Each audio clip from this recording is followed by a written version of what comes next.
A city that is 2,500 years old wakes up. And with it, a 24-year-old American, David McDonald, who's chosen to make this place his home. There's no resentment of a foreigner living in... No, not at all. I mean, you'll find that Yemenis are incredibly welcoming and gracious, and I've never had any problems like that. McDonald from Philadelphia speaks Arabic and edits a local English language magazine. He's lived in Sanaa's old city for 2 years.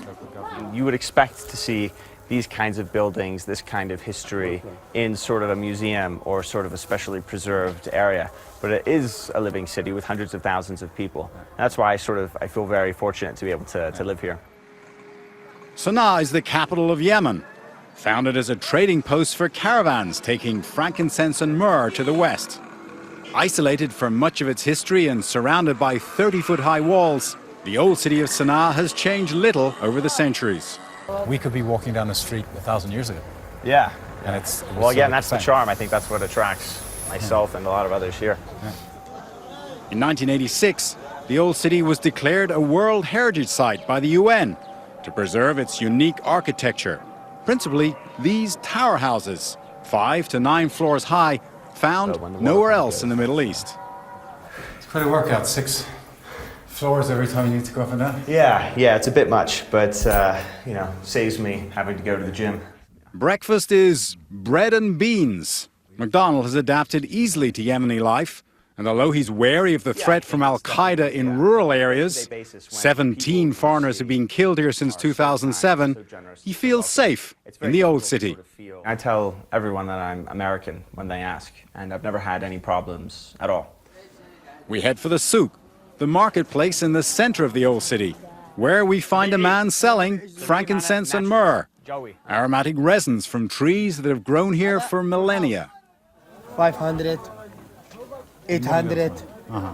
It smells good, but neighboring stall owners shout out that we're being overcharged. You're cheating us, no? Yes, good price. What? Good price. Overcharge or not, for $2.50, it seemed like a bargain. The streets are crowded and narrow. These streets were designed to be big enough for 2 loaded camels to pass. With cars, it's a bit of a squeeze. Finally, we get to Yemen's most curious ritual, gat chewing. So this is the gat market. Why is it expensive now? He's just timing out the colds. Because it's cold weather? Yeah, the cold weather, the gat doesn't grow. Chewing the leaves from the gat tree releases a stimulant that gives a mild sense of euphoria. It's legal in Yemen, not in the US. And everywhere we look, we see men with bulging cheeks. Do you chew every day? خزن Or يوميا. only on Sundays? يوميا كل يوم. Every day. And if you don't chew, do you feel bad? لو ما تخزنش تحشر مش تمام. Yeah, he feels uncomfortable if he doesn't chew. Yeah. As the main Friday noontime prayers approach, the streets go quiet. At the mosques, worshippers spill out onto the sidewalks. There are 103 mosques in the old city of Sanaa, and this is the oldest of them all, the Grand Mosque. It was built in the time of the Prophet Muhammad. How old is this wood? This could be really more than 1,000 years old. More than 1,000 years old? Yes. Kamal Haglan is a Yemeni architect in charge of renovating the mosque. He tells us we're the first Western camera crew to shoot inside the mosque, one of the most sacred sites in Islam. Normally off limits to non-Muslims, he's letting us in to show us the renovations that began in 2006. Oh, wow. First built on the instructions of the founder of Islam, the Prophet Muhammad, in 630, the Jami al-Kabir, as it's known in Arabic, has been restored many times, this time with foreign help.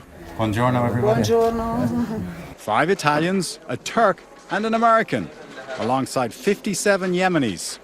4 years of painstaking work, with at least 2 more to go. The whole point of this mosque is it's alive. We are not doing restoration of physical building.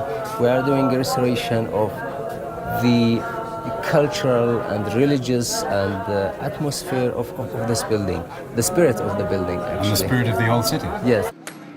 The renovation work in Old Sana'a extends beyond the mosque. Many of the old tower houses also need to be rescued, as their foundations have been undermined by water. Before that, we didn't have in Old Sana'a a sewer system. No sewer system, no pavement. no pavement. So the rain water was getting Into the foundations? Yeah. Right. Under the UNESCO plan, the government will pay for renovations if the owners don't have the funds themselves, provided all restorations stick to the original style and design. Fortunately, the old skills haven't died here. The old city is still full of masons, blacksmiths and carpenters who use the streets as an extended workshop. Another unique Yemeni tradition, the ornamental Jambiya dagger, worn by every self-respecting male. The handles were originally made of rhino horn until that was banned in 1987. Now they use plastic or deer horn, but the original rhino is still around. So this is rhino horn. So how much is this? كم هذا؟ 2 مليون. 2 million reals, that's about $10,000. $10,000 just because this is rhino horn. Yeah. That's amazing. Yeah. This is $25 and that's $10,000. Wow.